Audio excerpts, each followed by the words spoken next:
परमपिता परमात्मा पूर्ण ब्रह्म ये स्वयं ही सतगुरु बनकर इस धरातल पर 120 वर्ष तक बनारस में लीला की प्रभु ने। तो उसमें परमात्मा स्वयं ही सतगुरु रूप में आए थे। और सतगुरु पृथ्वी पर एक ही होता है, वो या तो स्वयं ही परमेश्वर आते हैं या परमेश्वर के विशेष प्रतिनिधि होते हैं। वो गुरु के अधिकारी होते हैं, वही गुरु पद के योग्य होते हैं, वही पूर्ण रूप से अधिकारी होते हैं उपदेश आदि देने के। तो जब परमेश्वर स्वयं आए हुए थे तो उसके विषय में कहते हैं कि गुरु गोविंद, क्योंकि सतगुरु पृथ्वी पर एक ही होता है। सतगुरु इसलिए कहा जाता है कि अन्य नकली गुरु बहुत होते हैं जो काल प्रेरित होते हैं, वो वास्तव में गुरु नहीं होते, लेकिन जनता, भोली जनता उनको गुरु मानती है, गुरु रूप से पूजने लग जाती है, इसलिए सतगुरु कहना पड़ा। सत्य गुरु, परमेश्वर ने अपनी महिमा में सतगुरु शब्द और जोड़ना पड़ा, क्योंकि झूठे गुरु बहुत घने होते हैं काल के भेजे हुए। तो यहाँ उसी के बारे में परमेश्वर कह रहे हैं, गुरु बड़े गोविंद से मन में देख विचार, हरि सुमरे सो वार है, गुरु सुमरे हो पार। अब जैसे परमेश्वर कबीर जी आए हुए थे 600 वर्ष पहले, वो परमात्मा थे लेकिन सतगुरु रूप में विद्यमान थे। अब हम पहले जो हरि हरि राम राम भगवान भगवान करते फिरते थे, कोई लाभ नहीं हो रहा था। सभी देवी देवताओं को पूजते थे, मंदिर मस्जिदों पहाड़ों पर भी जाते थे, तीर्थों पर जाते थे, हमें कोई लाभ नहीं हुआ। और जिस समय हम उस परमात्मा सद्गुरु रूप में प्रकट प्रभु के पास जाते थे, जाते ही हमें लाभ हो जाता था। और फिर वो अपने ही प्राप्ति का यानी सतलोक स्थायी स्थान देने के लिए जो विधि बताते थे, उस साधना के करने से हम पार हुए। तो क्या बताते हैं, गुरु बड़े गोविंद से मन में देख विचार। अब सतगुरु यानी गुरु शब्द बहुत है, यदि नकली गुरु ना हो तो सतगुरु शब्द की भी आवश्यकता नहीं पड़े, यदि गुरु पूर्ण हो। तो यहां परमात्मा कहते हैं वो गुरु या सतगुरु रूप जो एक ही है, वो गुरु बड़े गोविंद से, नकली गुरुओं के ऊपर लागू नहीं होती। लेकिन परमात्मा की इस वाणियों को इन नकली गुरुओं ने अपने रोजी रोटी के लिए अपने ऊपर लगा करके भोली आत्माओं को पीछे लगा लिया। अब ये काल का भयंकर जाल है पुण्यात्माओं। परमात्मा स्वयं ही आकर के इस काल के जाल को यथार्थ रूप में हमारे सामने प्रकट करते हैं। तो यहां क्या बताया है कि गुरु बड़े गोविंद से मन में देख विचार, हरि सुमरे सो वार है। वार माने काल के जाल में उरली ओढ़ इसी तरफ, और गुरु सुमरे हुए पार। जो जैसे सतगुरु आए हैं, परमात्मा आए हुए थे, जिन्होंने अपने परमात्मा कबीर जी में रुचि की, उन्हीं के ऊपर आश्रित रहे, तो वो पार हुए। और जो सतगुरु छोड़कर भगवान भगवान राम राम कृष्ण कृष्ण राधे श्याम ऐसे रट लगाते फिरते थे, वो वार ही रह गए, क्योंकि उनको यथार्थ ज्ञान नहीं हुआ। अब परमात्मा क्या बताते हैं, आपकी ऐसी श्रद्धा होनी चाहिए ऐसे गुरु में, जय इब के सतगुरु मिले, जय इब के सतगुरु मिले, सब दुख आखुरो, चरणों ऊपर शीश धरूं, कहूं जो कहनी हो। कबीर साईं मिलेंगे, पूछेंगे कुशलात, आज अंत की सब कहूँ अपने दिल की बात। गुरु जी तुम ना भूलियो चाहे लाख लोग मिल जाही, हमसे तुमको बहुत है तुमसे हमको नहीं। कबीर तुमरे विसारे क्या बने, मैं किसकी शरण में जाऊं। शिव ब्रंच मुनि नारदा इनके हृदय भी न समाऊं। अब गुण किए तो बहुत किए करत न मानी हार, बावे बंदा बख्श दियो बावे गर्दन उतार। अब गुण मेरे बाप जी बख्शो गरीब निवाज, जो मैं पूत कपूत हूँ बोहर पिता को लाज। मैं अपराधी जन्म का नख सिख बरे विकार, तुम दाता दुख भंजना मेरी करो संभार।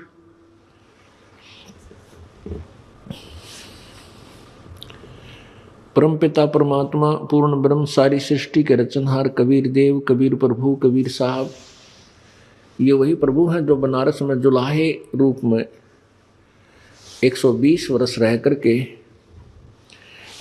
अपने यथार्थ ज्ञान को समझाकर सहशरीर आए थे, सहशरीर चले गए। तो उस परमेश्वर ने हमें समझाया है, क्या बताया है कि जिस समय तुम्हें सतगुरु प्राप्त हो जावे, पूर्ण संत मिल जावे, तो उस समय आपका कैसा भाव हो। भाई गुरु मानुष कर जानते, गुरु मानुष कर जानते, ते नर कहिए अंधे, ओए दुखी संसार में आग काल के फंद। अपने आत्मा जब परमात्मा आए थे वो तो भगवान थे ही, वो तो स्वयं परमेश्वर थे कबीर जी। अब वो परमेश्वर ना आकर के इस दास को भेज दिया अपना रिप्रेजेंटेटिव बना के, ना जाने इस दास में मालिक ने क्या देखा। यदि हम अपने अवगुणों को देखते हैं तो हमें, हमारे अंदर ऐसी कोई योग्यता नहीं थी कि ऐसे निर्मल भगवान की और ऐसे निर्मल ज्ञान की हम चर्चा कर सकें और जनता को बता सकें। लेकिन परमात्मा समर्थ है, वो जो चाहे सो कर सकते हैं। वो मिट्टी से सोना बना सकते हैं और एक अयोग्य व्यक्ति को वो योग्य भी बना सकते हैं अपना काम लेने के लिए। तो उस परमात्मा ने अपने इस दास को भेजा, तो ये क्या बताना चाहते हैं कि आपका भाव अपने सतगुरु के प्रति भगवान तुल्य हो तब आप सफल होंगे। अपने आत्माओं, अब तो ये दास बैठा है, यदि यहाँ परमात्मा इसी मानव शरीर तो है ही उनका, क्योंकि बनारस में 120 वर्ष रहे, और अब भी वो आ जाते। जो हम चित्र देखते हैं प्रभु का, ऐसा चित्र नहीं है। वो तो ना जाने कितने स्वरूप हैं उस मालिक के, वो किसी भी रूप में आकर के अपना ज्ञान बताता है, अपनी प्यारी आत्माओं को अपने चरणों में लगा के भक्ति करवा के सतलोक ले जाता है।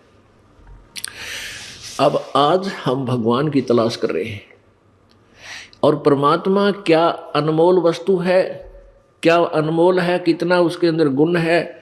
यदि आज हमें वो मिल जाए, आपके सामने आ जाए, तो आपकी क्या स्थिति होगी। एक बार सोचना, जो भक्त आत्माएं हैं गहराई से सोचे। अब जैसे भूखे को भोजन सामने मिल जाए और निर्धन को सामने धन की थैली नजर आवे, तो कैसी तड़फ होगी उसकी। प्यासे को पानी मिल जावे तो कैसी श्रद्धा करेगा, टूट कर पड़ेगा उसके ऊपर। धन है तो ठाकर सीने का नू देख कर भाग लेगा, छुपा जो कि तो इसने कोई देख ना ले। और सामने भोजन है तो ऐसे सब टूट के पड़ जाएगा, फटाफट खाएगा, अपनी जान बचाएगा।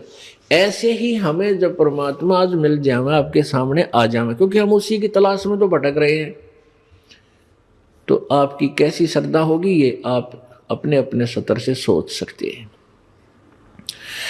अब वो भगवान यहां आ जाए, अरदास के स्थान पर बैठकर सत्संग करने लग जाए, क्योंकि ज्ञान तो देना ही पड़ेगा उन्होंने, तो आपकी कैसी भावना होगी। आंखों में आंसू हो, हृदय में प्यार हो, और कोई भी अवगुण हम भगवान में देख नहीं सकते, क्योंकि भगवान में अवगुण होता ही नहीं। तो यहां हम इसी दृष्टिकोण से परमात्मा के भेजे हुए इस दास को आपने ऐसे ही देखना है, ऐसे विचार रखने, ताकि आपकी आत्मा परमात्मा पाने योग्य बनी रहेगी, उसमें मैल नहीं आवेगा। अब जैसे हमने परमात्मा पाना है तो गुरु जी को भगवान स्वीकार करना होगा, परमात्मा को एज ए गॉड ट्रीट करना पड़ेगा, तब ही हम निर्मल होंगे, हमारे अंदर आधीनी श्रद्धा बनी रहेगी। अब एक गणित के अंदर एक प्रश्न आता है ऋण का, लोन का, उसमें क्या होता है कि मूल धन ज्ञात करना होता है, और वो मूलधन लाखों और करोड़ों की संख्या का होता है। उस लाखों करोड़ों की संख्या के मूलधन, मूल राशि को ज्ञात करने के लिए, प्राप्त करने के लिए हमने सपोज करना पड़ता है, मानना पड़ता है। मान लीजिए मूलधन 100 रुपये,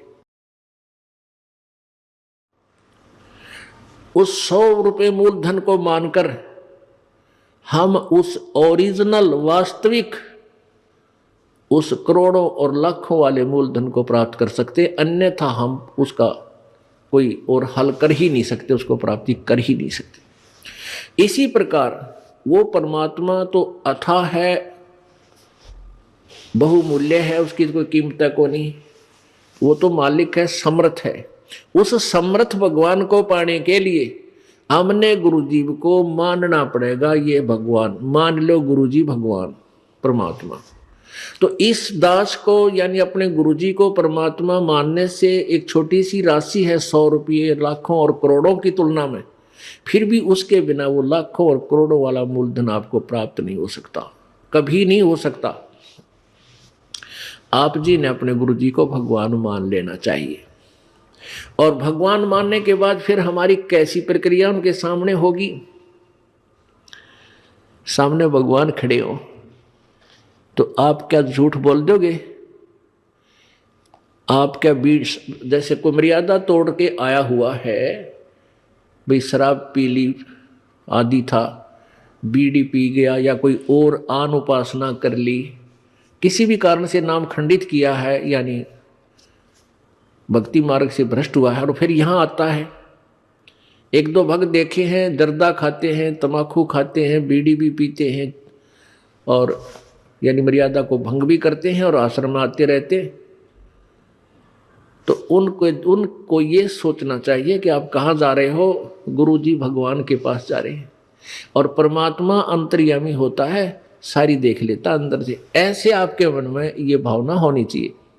तो फिर आप जब गुरुजी को भगवान मान कर जाओगे तो आपके हृदय में ये भी होगा कि परमात्मा अंतर्यामी है और तेरे अंदर के दोष से परिचित है, इसलिए अपने दोष को उजागर कर दूं, बता दूं, उसका समाधान हो जाएगा, उसको दोबारा उपदेश दे दिया जाएगा।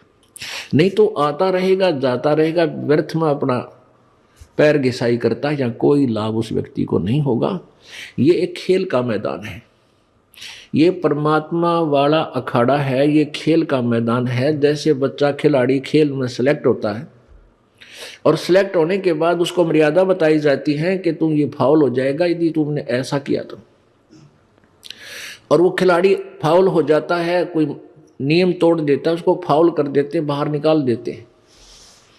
इसी प्रकार आप जो मर्यादा भंग कर दोगे, आप फाउल होगे तो आप वार कर दिए। और परमात्मा का ऑटोमेटिक संकेत है, वो ऑटोमेटिकली यानी स्वतः आप परमात्मा के मार्ग से दूर हो जाओगे, फिर आपको कोई लाभ नहीं होना। तो क्या बताते हैं प्रभु हमारे लिए, ये अमृतवाणी छोड़कर गए हैं।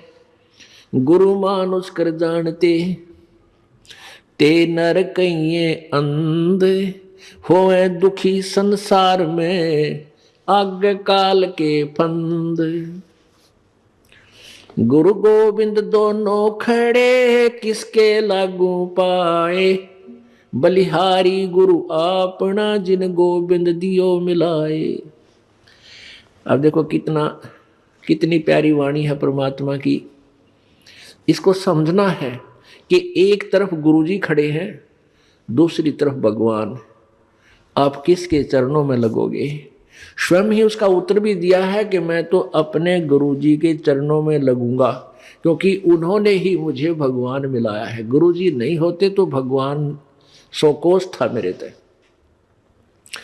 अब जैसे एक एग्जाम्पल देते हैं, उदाहरण आपको देते हैं। जैसे हमने जल को समझ लिए भगवान, एक प्यासे को जल की आवश्यकता है, तो हम प्यासे हैं प्रभु के, हमें उस प्रभु रूपी जल की आवश्यकता है। तो जल तो समझो भगवान, और एंड पंप समझो गुरु। एंड पंप जो नल होता है, जैसे हाथ से चलाते हैं उसको समझो एक, ये तो हमारे गुरु हैं, और उन्होंने पानी मिला दिया, हमें पानी प्राप्त करा दिया। तो पुण्यात्मा परमात्मा कहते हैं, कबीर हरि के रूठत्या गुरु की शरण में जावे, कहे कबीर गुरु रूठ गए तो हर ना होत सहाय। अब पुण्यात्माओं, जैसे जिस प्राणी के पुण्य अधिक होते हैं तो वो सुखी नजर आता है, उसकी बढ़िया नौकरी भी होती है, व्यवसाय अच्छा होता है, या अपना कोई कार्य बहुत अच्छा होता है, बच्चे भी ठीक हैं, अच्छा उसका जो है ठीक व्यवस्था बनी हुई है, तो सब ये कहते हैं भाई इसका राम राज्य है, इसका भगवान प्रसन्न है इसके ऊपर। और जिसके ऊपर आपत्तियों पर आपत्ति आ रही है, वो स्वयं कहता है कि मेरा राम रूठ गया, मेरा भगवान रुष्ट हो गया, मेरा भगवान रुस गया, इसलिए मेरे ऊपर दुख आ रहे। तो पुण्यात्माओं, पुण्य से सुख होता है और पाप से दुख होता है।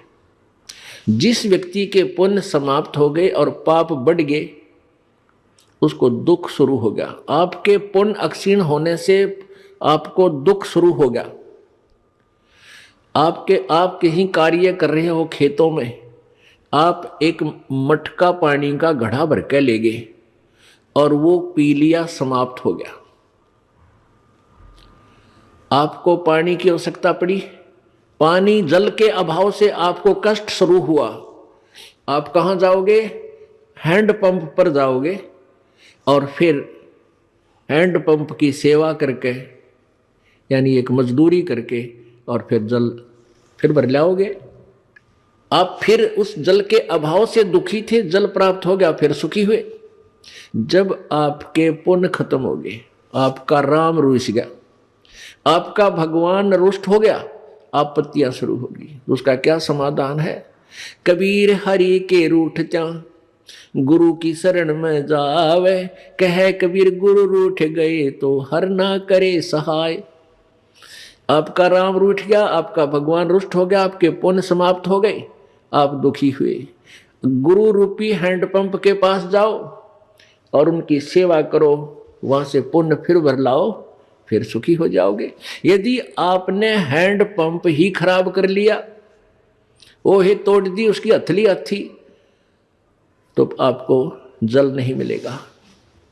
यानी आपके गुरुजी रुष्ट हो गए तो भगवान मदद नहीं करेगा, वहीं से कनेक्शन कट जाएगा। उससे पहले जितना जल आपको प्राप्त हो गया उसको कितने दिन पी लियो। आप जब इस गुरुजी दास के शरण में आते हो, उस मान लिए कोई 1 वर्ष, कोई 2 वर्ष, कोई 4 वर्ष अपनी साधना करते इस दास के बताए हुए, उससे आपको पुण्य प्राप्त हो जाते हैं। और फिर किसी भी कारण से आपका दुर्भाग्य उदय होता है, आप यहाँ से कट ऑफ हो जाते हैं तो आपके, या आप कोई मर्यादा भंग कर देते हो तो आपके गुरुजी रुष्ट हो गए। गुरुजी रुष्ट हो गए तो वो हैंडपंप खराब हो गया। जितना जल तुझे प्राप्त हो चुका, यानी जो पुण्य तुझे मिल चुके, वो हो सकता है आपके काफी समय तक चल सकते हैं, लेकिन जब वो क्षीण हो जाएंगे फिर आपकी दुर्गति प्रारंभ हो जाएगी। इसलिए हमने इस आध्यात्मिक मार्ग को बहुत ही जो है सूक्ष्म दृष्टि से देखना है, बहुत गहराई से सोचना इसके ऊपर, और प्रत्येक पहलू पर विचार करके फिर इस सफर को तय करना है। परमात्मा क्या बताते हैं फिर सुनो। कबीर गुरु गोविंद दोनों खड़े, किसके लागू पाए, बलिहारी गुरु अपना जिन गोविंद दियो मिलाए।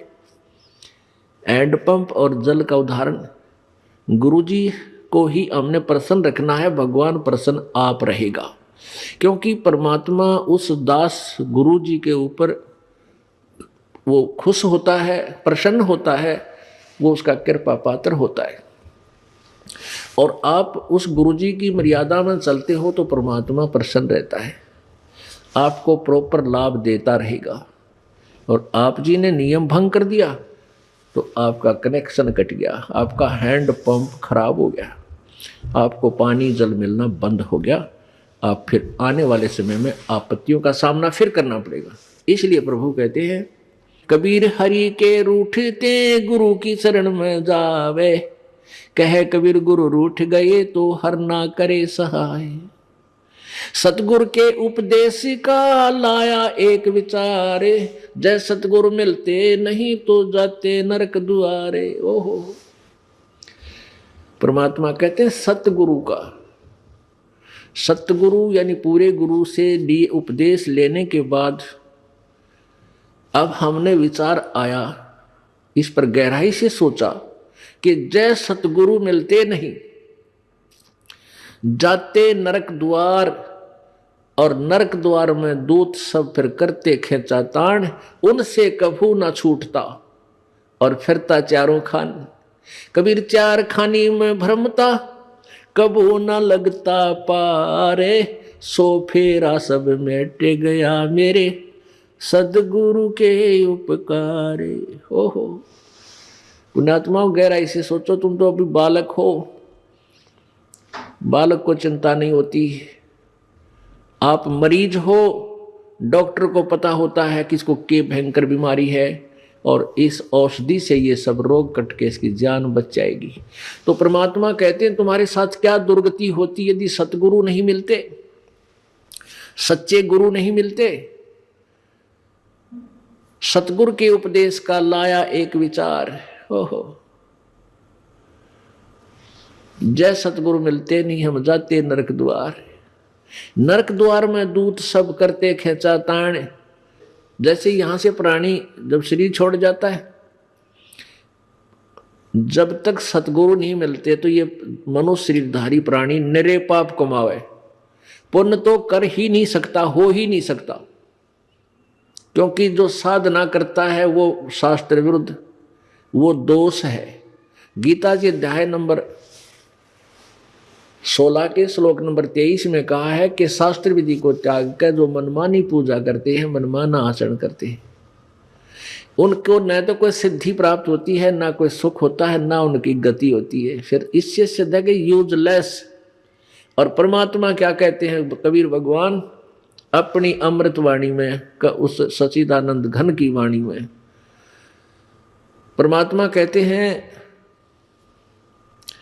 100 वर्ष सतगुरु की पूजा एक दिन आन उपासी, वो अपराधी आत्मा भाई पड़े काल की फांसी। ओए होए 100 वर्ष तक तो गुरुजी दो सतगुरु के द्वारा दिए गए उपदेश के आधार से साधना कर लीजिए, और एक दिन आन उपासी यानी आन उपासना मीन शास्त्र विधि को त्याग कर मनमाना आचरण, और वो अपराधी आत्मा होए होए यानी शास्त्र विधि सदगुरु के पूर्ण संत से उपदेश लेकर के जो साधना कर रहे हैं वो तो शास्त्र अनुसार कर रहे हैं, और इसके विपरीत जो साधनाएं करते हैं तो वो अपराधी बताए भगवान ने। आन उपासना, शास्त्र विधि त्याग का मनमानी पूजाएं आन उपासना होती है। 100 वर्ष सतगुरु की पूजा, एक दिन आन उपासी, वो अपराधी आत्मा फिर पड़े काल की फांसी। ओए होए।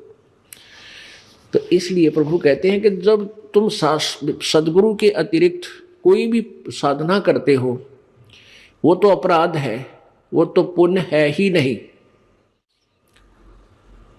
इसलिए आप पुण्य तो कमा नहीं रहे, बन नहीं रहे, आपके पाप बन रहे हैं।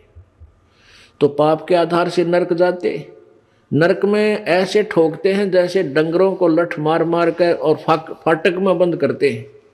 वो वापस भागते हैं और लठ मार कर उसको जबरदस्ती उसके अंदर ठोक देते हैं। ऐसे ही आपको नरक में जब डाला जाएगा, वापस भागने की चेष्टा करते हैं और यम के दूत उनके से मोगरे मारते हैं, पीछे कितना लागो, शर्म लागो, आंख फुटो, कड़म लागो, और जबरदस्ती उसके नरक में ठोक देते हैं। तो वो खेचा ताण, वो बाजे, वो लठ मारे, आंगे ठोके, तो कहते हैं नरक द्वार में दूत सब फिर करते खेचा ताण, और उनसे कभू ना छूटता फिर फिरता चारों खान। चार खानी यानी 1,84,00,000 योनियों के प्राणियों की योनियों में कष्ट उठाना। चार खानी में भरमता और कभू न लगता पारे, सो फेरा सब मिट गया मेरे सतगुरु के उपकारे। ओए होए। कहते वो सारा बाईपास काट दिया परमात्मा सतगुरु ने, सारा बाईपास निकाल दिया। ना नरक में जाना, ना 84,00,000 योनियां भोगना, ना यम के दूत सतावें। तो कितना सुख दिया प्रभु ने, गुरुदेव ने, यानी सतगुरु के उपदेश से जो उन्होंने मार्गदर्शन हमें दिया, नाम दिया, उससे हमें कितना लाभ हुआ। सब फेरा मिट गया वो सतगुरु के उपदेश। अब परमात्मा कहते हैं 7 समुद्र की मसी करूं, लेखनी करूं बन राय, धरती का कागज करूं, गुरु गुण लिखो न जाए। ओए होए, लिख कर दिखाओ गुरु जी का गुण। अब इस उपकार का गुण लिख कर दिखाओ। कहते 7 समुद्र की इंक बना लूं, स्याही, और सभी वन जितने भी वृक्ष पेड़ पौधे इनकी काट काट कर छोटी छोटी कलम बना लूं। एक पेड़ में 1,00,000 कलम बन जा, और समुद्र की इंक देखो कितनी, और धरती जितना कागज हो। कहती ये भी छोटा पड़ जाए, सब समाप्त हो जाए, घिस जाए कलम सारी, गुरु गुण लिखो न जाए। अब विचार करके देखो, 84,00,000 प्रकार की योनियों में हमें धक्के खाने थे। कुत्ते की योनि, कुत्ते के जीवन पर विचार करो पुण्यात्माओं। आज हमें डर नहीं लगता क्योंकि हम बालक हैं, हमें ज्ञान नहीं है। हम नहीं डरते, हमें भय नहीं लगता कि हम कुत्ते बनेंगे, गधे बनेंगे, सूअर बन जाएंगे, क्योंकि हमें ज्ञान नहीं है, और ज्ञान बिना डर नहीं होता। अब छोटा सा बालक होता है, अबोध बच्चा, बिजली के करंट वाले तार को भी पकड़ लेता है, उसमें स्पार्क हो रहा होता है, स्पार्किंग होती है, उसमें आपस में चिंगारियां सी उठती हैं। वो उसको एक अच्छी वस्तु मानकर उसको ग्रहण कर लेता है, क्योंकि उसको पता नहीं कि कितनी भयंकर वस्तु है, और वो मृत्यु को प्राप्त हो जाता है। ऐसे ही बच्चा सर्प, एक माई बता रही थी कि मेरे लड़के ने, मेरी बेटी के लड़के ने सर्प पकड़ लिया और सर्प ने उसको डस दिया, उसका सारा हाथ सूज गया उसमें। फिर डॉक्टर को दिखा कि इसको तो सर्प ने डस लिया। तो उससे पूछा कि भाई कैसा था? कहता लंबा लंबा, पूछ जैसा, भैंस की पूछ जैसा था। अब उसको पता नहीं था ये इतनी भयंकर वस्तु है, बालक था। तो पुण्यात्मा, अब आप बालक हो, बच्चे हो, इतने बहुत बालक हो, आपको डर नहीं। और जब वो बच्चा बड़ा हो जाता है, उसको ज्ञान हो जाता है ये सांप इतनी भयंकर वस्तु है, सर्प, और बिजली कितनी खतरनाक है, ये जानलेवा है, तो फिर कभी जब वो बड़ा हो जाता है, यानी उसको ज्ञान हो जाता है, और कहीं ऐसा तार नीचे गिरा हो, वायर, और वो स्पार्क कर रहा हो, आप भी दूर भाग जाएगा और दूसरों को भी कहेगा दूर हो लो, दूर हो लो, दूर हो जाना, इसमें करंट है, ये मार देगा। ऐसे ही सर्प दिखाई देगा तो दूर भाग जाएगा, और कोई बताएगा इधर मत जाना, देखो वो सर्प है। तो पुण्यात्माओं, जिस समय आप सियाणे हो जाओगे, ज्ञान में बड़े हो जाओगे, आपको ज्ञान हो जाएगा, फिर आपको नींद आना बंद हो जाएगा। आपको इतना डर लगेगा कि हम कुत्ते बन जाएंगे, हम गधे बन जाएंगे, हे भगवान। तो फिर आपका भक्ति में मन घना लगेगा।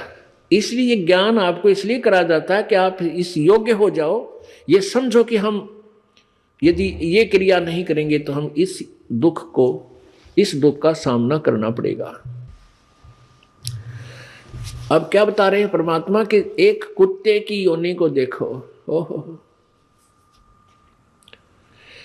अब ये शीत लहर चले थी, ऊपर से धुंध और वर्षा की बूंदें आवे थी, और वो कुत्ते राम बाहर गली में बैठे थे। पहले वो कभी मनुष्य थे, और मनुष्य जीवन में ये सुविधाएं प्राप्त होती ही होती हैं, ये नियम है ईश्वर का। ये जो सुविधाएं आपको प्राप्त हैं, इनको आप बहुत कुछ मान बैठे हो, और इन सुविधाओं के उपलब्ध होने से आप भूल जाते हो भगवान को, ये गलती कर जाते हो। और अब आपका यकीन नहीं होता, चाहे कितनी वाणी सुन लो, बहुत देर से वो ये ज्ञान आपको डर लगने लगेगा, बहुत काफ़ी सत्संग सुनने के बाद और भक्ति साथ में प्रवेश हो जाएगी, उससे ये ज्ञान आपका हृदय में डटा रहेगा। फिर आप डरा करोगे, अरे तेरा गजब भैया, ये भगवान है, कुत्ते बन के और ये दुख उठाने पड़ते। आज शराब पी करके और थाली का ठोकर मारते हैं, फेंक देते हैं थाली को, बड़ी बराई भोजन से तैयार थाली को फेंक देते हैं, और उसकी पत्नी बैठी बैठी रो रही होती है। 2 घंटे लगा कर रोटी बनाई, पति देव आवेंगे भोजन खावेंगे, और पति देव आया टीटी बन के, खाना धर दिया, पहले दिन में बैठा रहेगा, वह कई खाना खा ले। अब वो सोच है नहीं उसको, क्योंकि तो शराब में टन होया बैठा है। फिर वो ये कहेगी तो मत पिया कर, रोज पी का आपने शर्म नहीं आती। बस इस बात से वो टीटी फिर चिढ़ जाता, थाली फेंक दे, पत्नी ने भी कूट दे, टीवी भी फोड़ दे, यानी पता नहीं क्या नुकसान कर दे। अरे वो कुत्ता बन गया वो दुष्ट आत्मा। अब कुत्ते की योनि पाके कहाँ बैठा, गली में, और सारी रात भौंका, क्यों उसमें ऐसी नेचर दे दी भगवान ने। सारी रात भौंकन से उसको भूख लगा है, सुबह उठकर फिर कहाँ जाता है, वो रसोई की तरफ सरकता है, किसी के दरवाजे को खुला देखकर रसोई की तरफ भागता है, क्यों मैं कहा उसने अन्न की। अब उस लाट साहब ने कौन जान देगा, रसोई में कोई मारे लठ टांग के ऊपर लाग गया। आध घंटे तक रोए, बाहर गली में खड़ा होगा ट्या ट्या, और फिर दूसरे घर में सरका, धीरे धीरे हो सकता है उसके बाग में वह लठ मिला या टूक मिला। यदि वहाँ भी लठ मिल गया तो फिर कहाँ जाएगा, गांव से बाहर जाता है, क्या खाता है, वहाँ टट्टी खा कर आता है, वो जो थाली का लात मारा करता है वो दुष्ट आत्मा। तो अब ज्ञान बिना हमें ऐसा लगता है कि शायद हम कुत्ते गधे नहीं बनेंगे, हमारी नए मौज रहेगी। परमात्मा कहते हैं तू जाने तेरी ऐसे न बहेगी, ये तो हरदम लेखा वरना रे। छोटे बालक थे, कोई चिंता नहीं थी, कूदते फिरो थे हैं कोई, और फिर जवान हो गए, रोजी रोटी की चिंता बनी। अब जवानी में भी चलो आदमी अपना टाइम पास कर लेता, फिर बूढ़े हो गए, कदे जाड़ पड़वानी, कदे आँख बनवानी, 3-4 तो सपेर पार्ट साथ रखने पड़ेंगे, किधर चश्मे, किधर दांत है, किधर हाथ में डोगा। तो कहते तू न सोचा था कि मैं सदा जवान रहूँगा या ऐसे ही मेरी बात बनी रहेगी, नहीं, ये तो एक सांस सांस का अकाउंट तेरा प्रतिदिन हो रहा है, और एक दिन ऐसा होगा आप शरीर छोड़कर जाओगे, अवश्य जाओगे, ये तो पता है। और फिर जिन्होंने पुण्य नहीं किए, सतगुरु का संग नहीं किया, वो फिर 84 लाख योनियों में धक्के खाएंगे। सुखदेव ने 84 भुगती बना पजावे खरवो, तेरी क्या बुनियाद पराणी तू पेंडा पंथ पकड़वो। होय होय। आन उपासना करने वाले एक सतगुरु को छोड़कर अन्य जो साधना किसी भी संत या किसी सतर की, वेदों तक के सतर का भी कोई गुरु आपको मिला है तो भी आपकी ब्राह्मटी दुर्गति समाप्त नहीं हुई। क्या बताते हैं, सुखदेव ने 84 भुगती बना पजावे खरवो, तेरी क्या बुनियाद पराणी तो पेंडा पंथ पकड़े वो। सुखदेव जैसे ऋषि, उन्होंने भी 84 लाख योनियों को भोगना पड़ा, क्योंकि उनको सतगुरु नहीं मिले, ये मार्ग नहीं मिला, ये पेंडा नहीं मिला। क्या बताते हैं, कोट जन्म तन भरम मत हो गे, कुछ ना हाथ लग्या रे, कुकर सुकर खरबा बोरे, कौआ हंस बुगारे। कोट जन्म तू राजा की, ना मिटी न मन की आशा, भिक्षुक होकर दर दर घूम लिया, मिला न निर्गुण रासा। अब क्या बताते हैं कबीर परमेश्वर कि एक पूर्ण संत ना मिलने से, पूर्ण संत ना मिलने से आप अन्य साधना करके, जैसे वो वेदों अनुसार साधना, कोई अच्छा ऋषि संत मिल गया, वो भी गुरु बनाने पड़ते हैं, ओम नाम का जाप किया और अच्छे पुण्य किए, उसके आधार से कहाँ तक पहुंच जाते हो आप, ब्रह्मा विष्णु महेश तक की पदवी भी प्राप्त कर सकते हो, देवता की पदवी भी प्राप्त कर सकते हो। वरुण जल का देवता, कुबेर धन का देवता यानी वित्त मंत्री, इन पदवियों को भी तू प्राप्त कर सकता है, लेकिन फिर 84 लाख योनियों में भी आपको जाना ही पड़ेगा। कहते हैं भिक्षुक होके दर दर घूमिया और मिला न निर्गुण रासा। भिक्षुक होके, जैसे किसी को प्रेरणा हुई पुण्यात्मा को, घर त्याग दिया, जंगल में जा बैठा। वहां से क्या करते थे कि जंगल से गांव में आते थे नगर में, वहां से एक बार भिक्षा मांग लेंगे और शाम ने खा ली और सुबह भी वही रख दी, सुबह बासी जैसी मिली वो खा ली, और फिर भी बच गई तो उसको कहते सुखा लेते थे, शाम ने फिर उसी में थोड़ा बहुत खा के काम चला लिया। इतनी साधना भी की कि कहीं तेरी भक्ति में बाधा ना पड़े, थोड़ा खा करके अपनी भक्ति करता रहो। उस भक्ति के आधार से इतने इंद्र कुबेर ईश की पदवी, स्वर्ग का राजा इंद्र भी बन गया तू, लेकिन ये जन्म मृत्यु और 84 लाख योनियों का तेरा कष्ट मिटा नहीं, क्योंकि तुझे वो मार्ग नहीं मिला।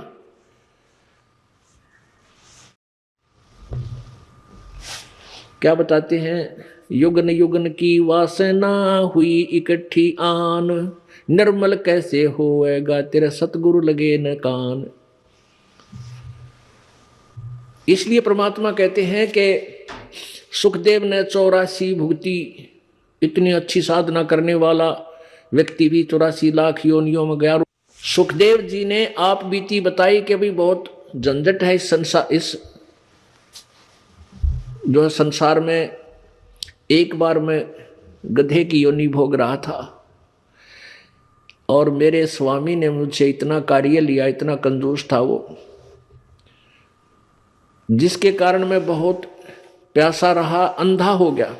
भूख प्यास के कारण समय पर आहार भी नहीं चलने दिया तो मैं अंधा हो गया। अंधा होने के बाद मेरे स्वामी ने मुझे घर से निकाल दिया, 2 मारे लठ और चलता कर दिया। अब मैं एक पगडंडी पकड़कर उसके ऊपर से जा रहा था, आगे एक नाला आ गया, उस नाले में मेरे अगले पैर जाने लगे। मैंने जंप लगाना चाहा, कूदना चाहा तो बीच में फंस गया, यानी गर्दन अगली से थोड़ा ही नाला था, 2-2.5 फुट का,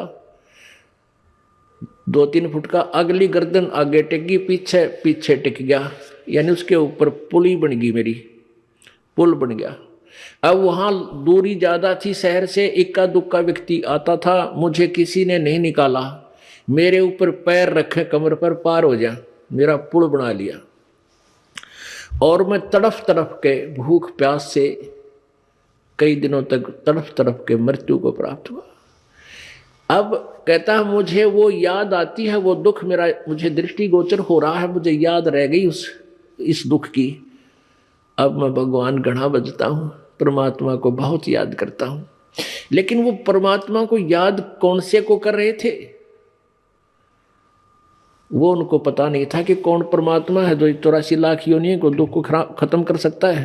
अब परमात्मा परमेश्वर अपने ही महिमा आप ही बताते हैं, तुम कौन राम का जपते जापम और तात मिटे ना ये तीनों तापम। तुम कौन से भगवान की भक्ति कर रहे हो जिसे तुम्हारे ये दुख नहीं मिट रहे। अब जैसे 3 ताप होते हैं, दैहिक, दैविक और आध्यात्मिक। अब जैसे दैहिक ताप जो है, अंधा हो जाना, गूंगा बहरा हो जाना, कोढ़ लग जाना और कोई बीमारी बन जाना, कोई रोग हो जाना, ये दैहिक रोग है। कोई सर्प ने डस देना, ये दैहिक जो दोष ताप हैं। एक दैविक ताप होते हैं, किसी देव का रुष्ट हो जाना, कोई भूत प्रेत जो है की पीड़ा से दुखी होना, ये दैविक ताप होते हैं। एक अध्यात्म होते हैं जो रॉन्ग साधना करने से, जैसे उससे आपको कष्ट होता है और आप किसी के ऊपर जंतर मंत्र करके किसी को कष्ट करते हैं, या दूसरा आपके ऊपर जंतर मंत्र करके आपको दुखी करता है, तो कहते हैं ये तीनों ताप भी पूर्ण परमात्मा से ही, जैसे कोई किसी को श्राप दे देता है, तो ये तीनों ताप तुम्हारे कभी समाप्त नहीं हो सकते, क्योंकि तुम उस पूर्ण परमात्मा की साधना नहीं कर रहे। अब प्रसंग चल रहा था कि 7 समुद्र की मसी करूं, लेखनी करूं बन राय, धरती का कागज करूं, गुरु गुण लिख्यो न जाए। अब एक कुत्ते की योनि में कितना कष्ट, और ऐसी कुत्ते ही की योनि के जीवन मनमाना आपको कई भोगने पड़ जाए। फिर गधे की शरीर में आपको कितना कष्ट, और फिर बैल के शरीर में कितना कष्ट। नर से तू पशुआ की जय, गद्धा बैल बनाई, ये 56 भोग कहाँ मन बोरे है, कि कुरडी चुगने जाई। सिर पर सींग दिए मन बोरे, धूम से मच्छर उड़ावे, कांधे जुआ जोते कुआ, फिर जौ का भुस खावे। फिर पीछे तू खर की जगह, कुरडी चुगने जावे, टूटी कमर पजावे, चढ़े तेरा कागा मांस गिलावे। अपने आत्माओं, ये बातें जो परमात्मा ने स्वयं आकर के हमें सुनाई है, कही है, ये कोई बालक नहीं थे वो कि वैसे ही कह सुन गए, नहीं, इनके ऊपर आपने बहुत गहराई से सोचना पड़ेगा। क्या बताते हैं कि आदमी जो सत भक्ति नहीं करता तो फिर क्या होगा, सतगुरु नहीं मिलते। नर से तू पशुआ की जय, गद्धा बैल दीजय बैल बनाई, और 4 पैर जंगल में डोले, तेरा तो ना पेट भराई। ओए होए, अब हम मनुष्य हैं और जब भी भूख लगती है खाना खा लेते हैं। बाहर सफ़र में है, रोक भाई गाड़ी, चाय पीवांगे, चाय बनवा लो, समोसे लिया भाई, बर्फी लिया, लड्डू लिया, हैं, खूब खाए, टन हो गए, चल पड़े।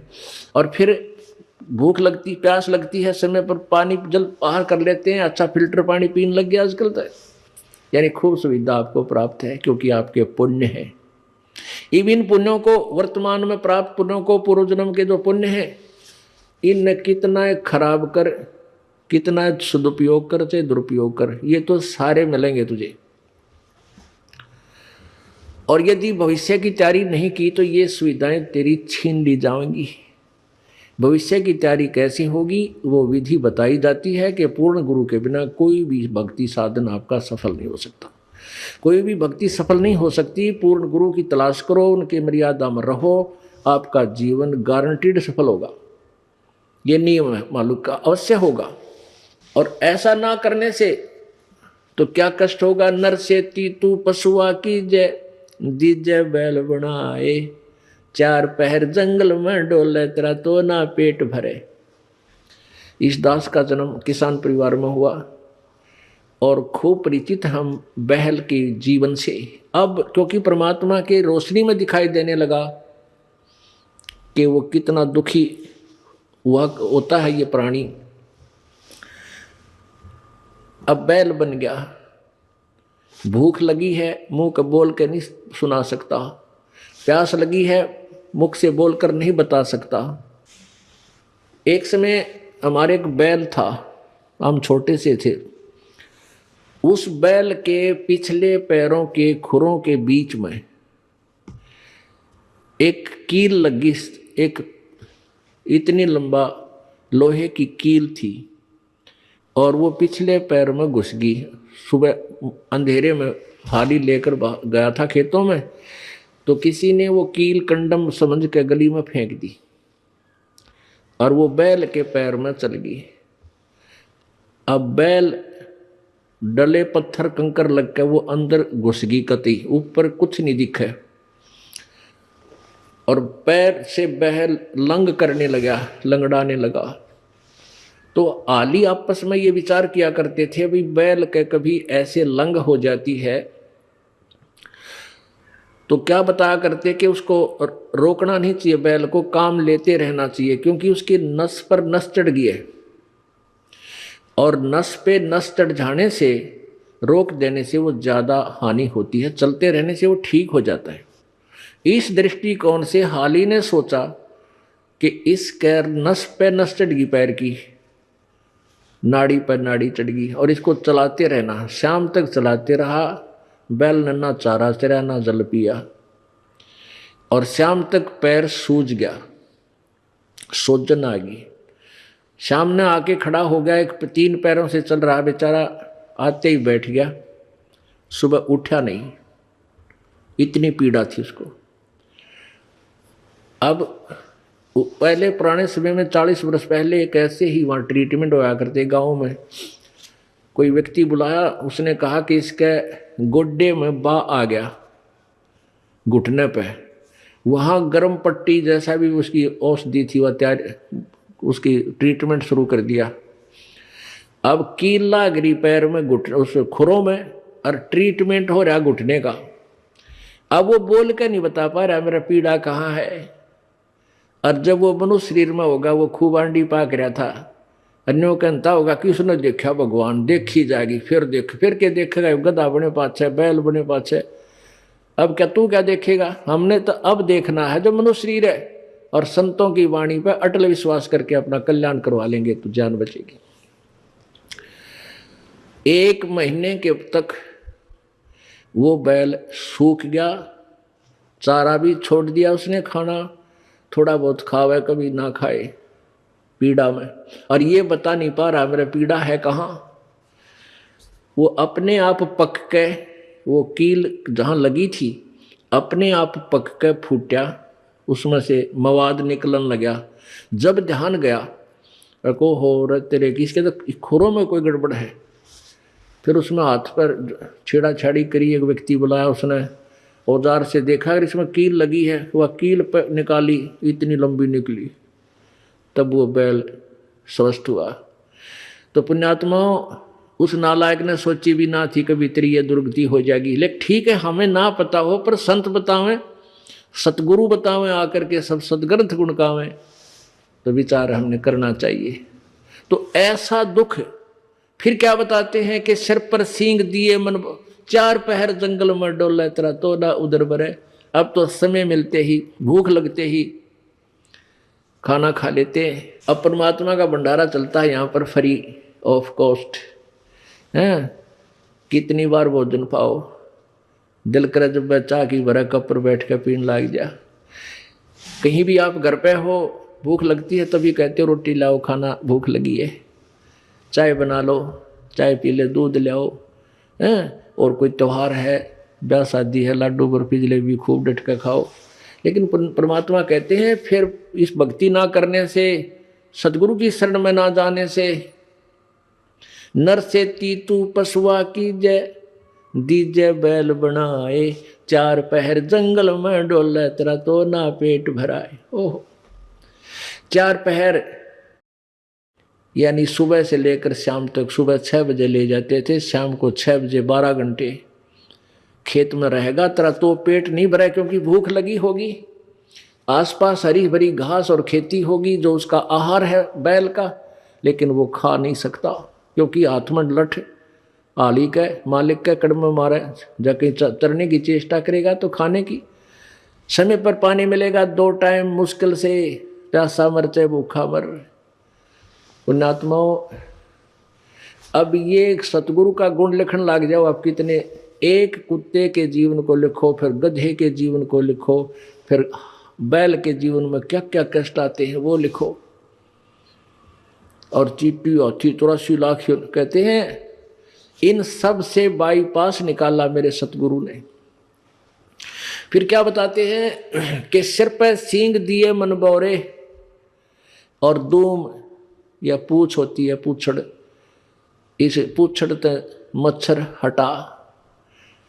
अब जैसे आज वर्तमान में तो बहुत सुविधा होगी, ये ऑल आउट लगा लेते हैं भाई, मच्छरदानी ला ली मच्छरों से बचने के लिए, और गर्मी से बचने के लिए पंखा, कूलर, एसी, पता नहीं कितनी व्यवस्था होगी आज।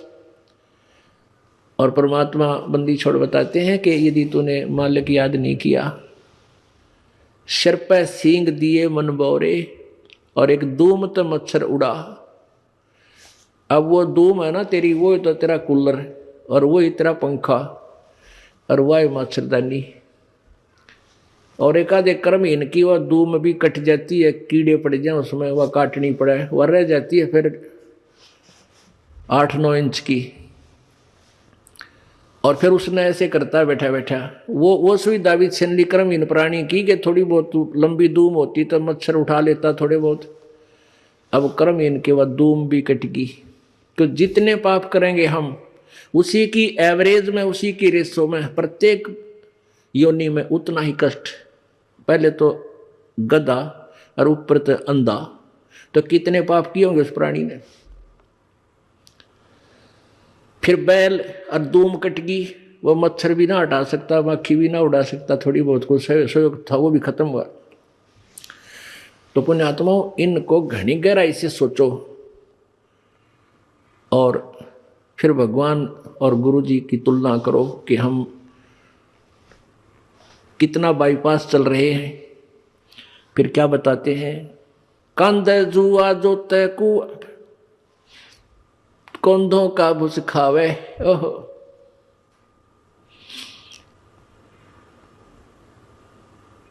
कंध है जुआ जो तय कुआ, रहट में जोड़ देते। हरट होता था पहले पुराने समय में सिंचाई का साधन, कुएं में एक चैन सी डालकर उसके बाल्टियां वेल्ड कर देते थे और एक कुल्लू की तरह उसको घुमाते थे, बैल जोड़ देते थे और उस पुली घूमती थी, उसमें से जल बाहर निकलता था, बाल्टियां भर के नीचे से आती थी, ऊपर डाल एक ऐसा परनाला सा होता था, उसमें डल जाती नाली में और वो आगे खेतों में जाता था। तो बैल को सुबह जोड़ देते, शाम तक वो उसका लठ मारते, अपने आप चलता रहता सिंचाई करने के लिए। तो क्या बताते हैं, और फिर उसको भूख लगती तो उसमें, पुराने समय की बातें हैं, ये गेहूं का चारा नहीं था, जौ होया करते जौ, और जौ के भूस में इतने तिखे उनके पत्ते होते हैं, नोकीले से, तुस बोलते हैं उनको, कांटे से, और वो तूड़े में होते थे उस भूस में, और वो बैल खाता था। जौ के भूस को बैल जल्दी से खाएगा नहीं, वो तो जब खाएगा जब उसको ये दिख ले तेरी मृत्यु होगी, भूखा मर गया, तब उसको खाता है और कट्टे मुंह में चुभते हैं, आले से मुंह करता है, धीरे धीरे। हमने खूब देखा ऐसा। तो पुण्यात्माओं, वो दुख उस प्राणी ने कैसे ले लिया? क्योंकि सतगुरु शरण में नहीं गया। मनुष्य जब जीवन था वो भक्ति की को ना। तो ये सारी बातें याद आपको दिला करके आपके हृदय में परमात्मा की भक्ति प्रवेश करने योग्य बनाया जा रहा, ताकि आप दृढ़ता से, और डर के भय बिन भक्ति नहीं होती, और भय ज्ञान से होता है। जैसे बच्चे को ज्ञान हुआ सर्प का, तो फिर वो डरने लगा, उससे जान बचा ली। ऐसे ही हम आपको ज्ञान करा रहे हैं, आपको ज्ञान हो जाएगा तो आप इन पापों से उल्टे हटोगे। और आपका जान बचेगी। जान बचेगी मतलब आपका मोक्ष हो जाएगा, 84 लाख योनियों के कष्ट से आप बच जाओगे।